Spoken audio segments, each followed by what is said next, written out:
Last night in Kabul, the United States ended 20 years of war in Afghanistan, the longest war in American history. We completed one of the biggest airlifts in history, with more than 120,000 people evacuated to safety. That number is more than double what most experts thought were possible. No nation has ever done anything like it in all of history. Only the United States had the capacity and the will and ability to do it, and we did it today. The extraordinary success of this mission was due to the incredible skill, bravery, and selfless courage of the United States military and our diplomats and intelligence professionals. Welcome to No Apologies. I'm Dana Lash. That was President Biden just a couple of hours ago touting this withdrawal as some kind of just huge success. In fact, here he is on the date itself. Watch this. In April, I made a decision to end this war. As part of that decision, we set the date of August 31st for American troops to withdraw. So, see, not only was the exit a success, but he was the one who determined that he ended the war. First off, you don't end a war. You either lose a war, or you have peace, or because you negotiate something, or you win a war. You don't end a war. And it's really ironic to hear someone who, during his 8 years as vice president with Obama, Biden, even going back before then when he was senator, who he voted to not only fund, but to get involved in this unlimited authorized use of military force that had us over in Afghanistan for 20 plus years, right? Not only did he fund that, not only did he agree to it, but he prosecuted it when he was vice president of the United States for 8 years. And then he further prosecuted it now, except he decided to foobar up the withdrawal date and ignore military counsel. No, this was not a success by any stretch of the word at all. And then he went on to blame Trump for this messy withdrawal, it was a success, but it wasn't. This was weird. Watch this. My predecessor, the former president, signed an agreement with the Taliban to remove U.S. troops by May the 1st, just months after I was inaugurated. The previous administration's agreement said that if we stuck to the May 1st deadline that they had signed on to leave by, the Taliban wouldn't attack any American forces.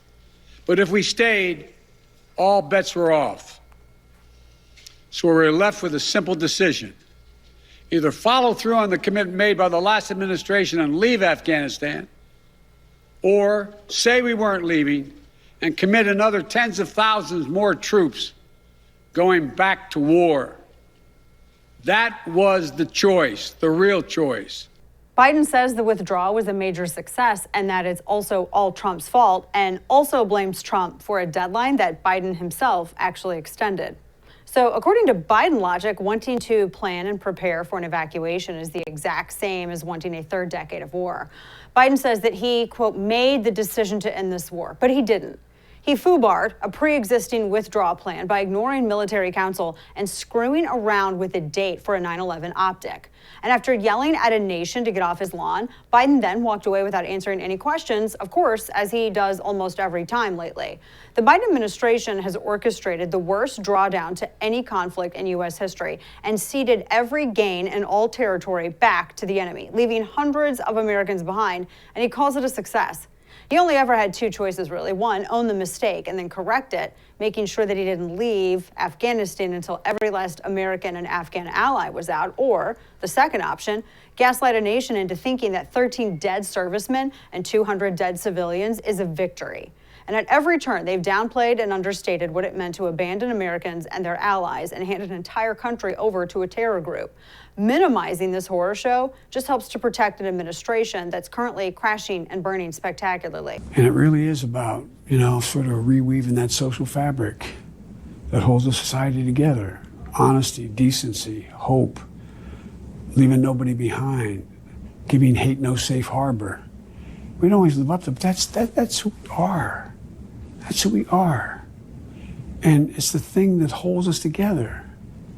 And I don't see much of it coming from the far right and the Breitbarts of the world and this administration. Honesty, decency, hope, leaving nobody behind. Biden's failed every single standard that he just laid out for what makes a good and decent America. Our president, like all Democrats, is big on these empathetic words, but can't be bothered to live them out. He talks about maintaining the social fabric while his policies rip it apart. There aren't enough soothing, therapeutic, and semantic language games in the world to undo what this administration has done. So to close, there's one trapped Afghan interpreter, actually a couple. One story isn't so positive, named Mohammed. 13 years ago, Mohammed helped rescue then Senator Joe Biden and two other senators who were stranded in a remote Afghanistan valley after their helicopter was forced to land in a snowstorm. Now Mohammed is asking President Biden to save him. He pleaded on Twitter, he pleaded on social media, asking President Biden, quote, "Hello, Mr. President, save me and my family. Don't forget me here."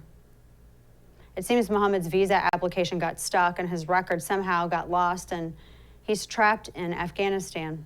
Lieutenant Colonel Andrew R. Till wrote this in June to support Mohammed's application for a special immigrant visa, saying, quote, "His selfless service to our military men and women is just the kind of service I wish more Americans displayed," end quote.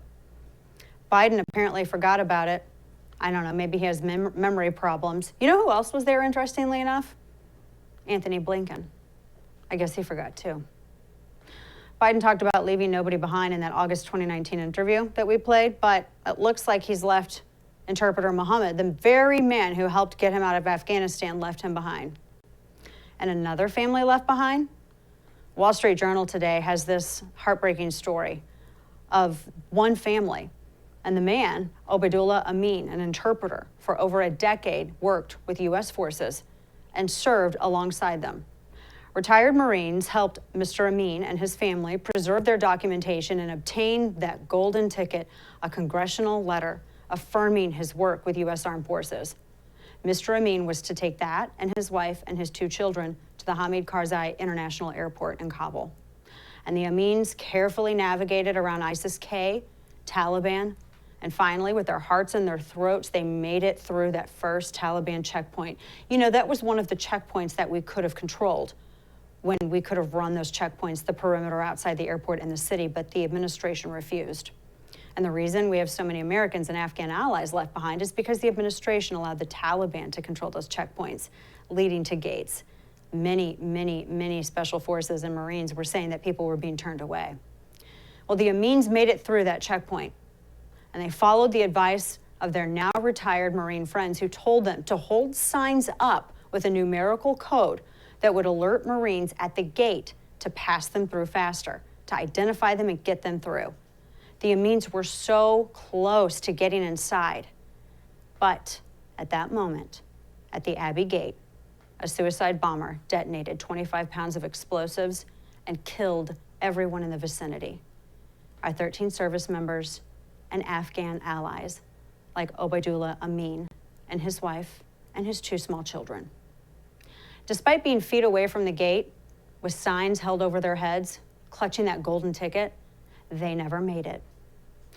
Mutual friends of Amin and retired vet Andrew Darlington, who spoke with the Wall Street Journal, said that the last time one person who was there, and he was not giving his name up because he's still in hiding from the Taliban, but he had let Darlington know that the last time that he saw the Amins, Obaidullah and his wife Marion, were standing side by side, their numerical signs over their heads right there at Abbey Gate.